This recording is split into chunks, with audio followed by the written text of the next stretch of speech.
All praises to Yahweh Bahashem, Yahweh Shai, and we're gonna get right into the video. As it says, dire wolves have been brought back from extinction. What does this mean? Now, as you can see, there's about a day ago or two, there has been this massive sensational headline that was over the internet. It kind of been brought to everyone's attention that scientists brought back not only something that was extinct, but something that was extinct so called 13,000 years ago, or whoever, how Esau likes to classify it. So before we start explaining stuff, let's read some of this. It says a sci-fi fairy tale of the extinction may become reality. Colossal Laboratories and Biosciences announced they have received direwolves from extinction, unveiling three canines it has genetically engineered to resemble the longhead species. Now it says on Tuesday, right? We're gonna skip a little bit. It says we took a 13,000-year-old tooth and a 72,000-year-old skull and made puppies. Created from edited gray wolf genomes, Colossus states that these three canines are proof that a standardized toolkit for the extinction is possible. How did Colossus create direwolves? Directly using direwolf cells to clone a new animal isn't currently possible, as such material supply simply doesn't exist. Instead, Colossus used ancient DNA and comparative genomics following a methodology similar to the one in its Woolly Mouse project, revealed in March. Woolly mouse were created by editing the genome of normal mice to display physical traits similar to those found in woolly mammoths, most significantly their long, fluffy fur. So, gonna read this right here. Slovakia.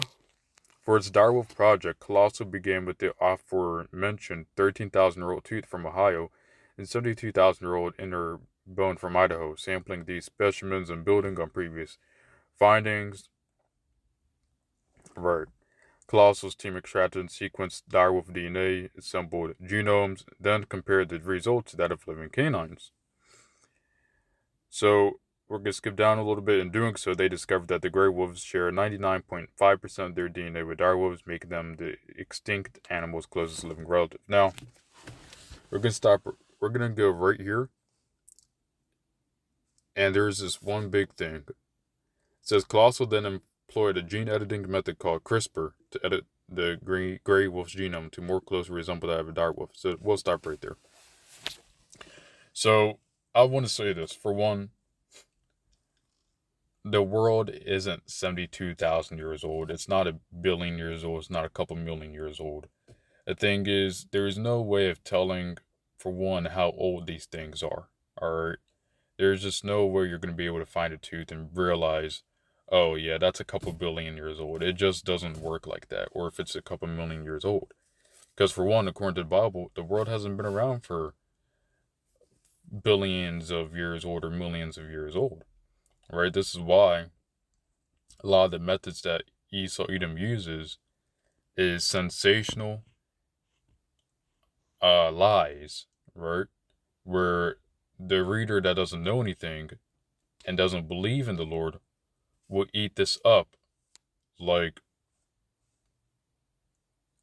some slop, right? But to them, that slop looks like a 5-star gourmet meal. So I knew when I first read this, I realized,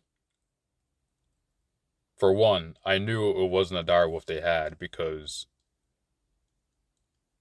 I'm not even sure if direwolves actually even existed. And two, another thing is, the reason I say it is because they basically had to make up stuff to make they think a direwolf. It's like they had to basically make up stuff in the genome to basically program what they think a direwolf would look like. So this is the thing with Esau Edom is he's trying to push this thing of Darwinism, where Darwinism is where Esau says we evolved from monkeys, and that just isn't true, right?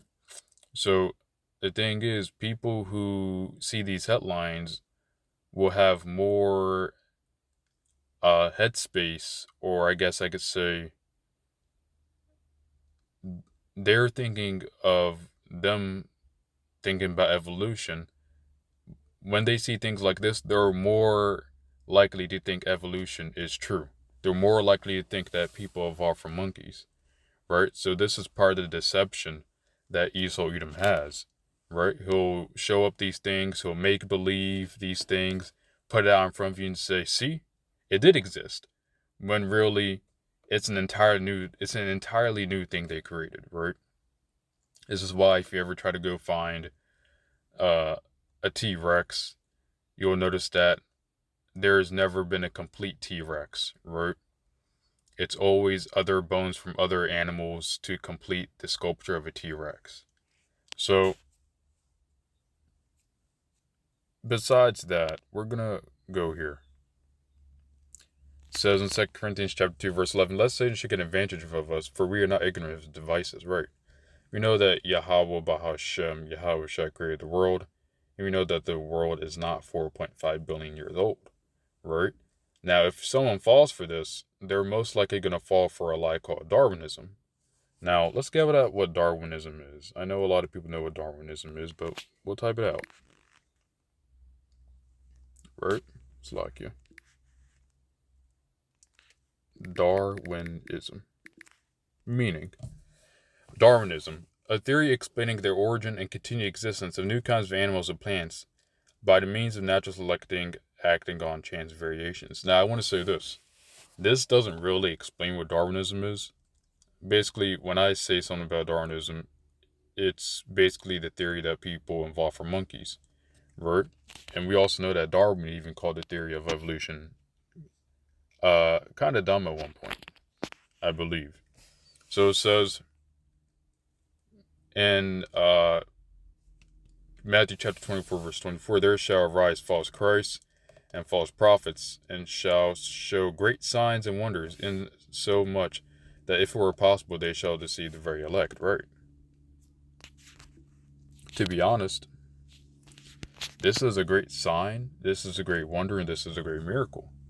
Even though they're lying to you about them actually creating a direwolf, the fact that they're able to manipulate DNA and genome sequences to basically get to the point to make whatever animal they want is a sign and is a miracle, right? So this right here definitely deceived a lot of people, right? Now, let's get 2 Corinthians chapter 2, verse 4. Whoso opposeth and exalteth himself above all that is called God or that is worshipped, so that he sitteth as God in the temple of God, showing himself to be God, right? Esau shows himself as God. He loves to play God. He believes he is God, and he believes he could get rid of God. That's just the pride of Esau Edom. But according to the Bible, the rulership of Esau Edom is nearing its end, right? And we know that Esau's kingdom will be destroyed very soon with thermonuclear missiles and nukes. So I hope this lesson was very edifying. If whenever you see these headlines about them bringing some extinct animal back from I don't know how long, 30 or so, understand there's no actual way for them to do that, because for one, animals from 30 million so years or so didn't even exist. Alright, because the earth itself is not even 30 or so million years old. Right? So when you see that, brush that off and just know that's another lie that Esau is using to try to get people in a snare. Right? For the earth is actually around, I don't know, 14 to 20,000 years old, according to the Bible.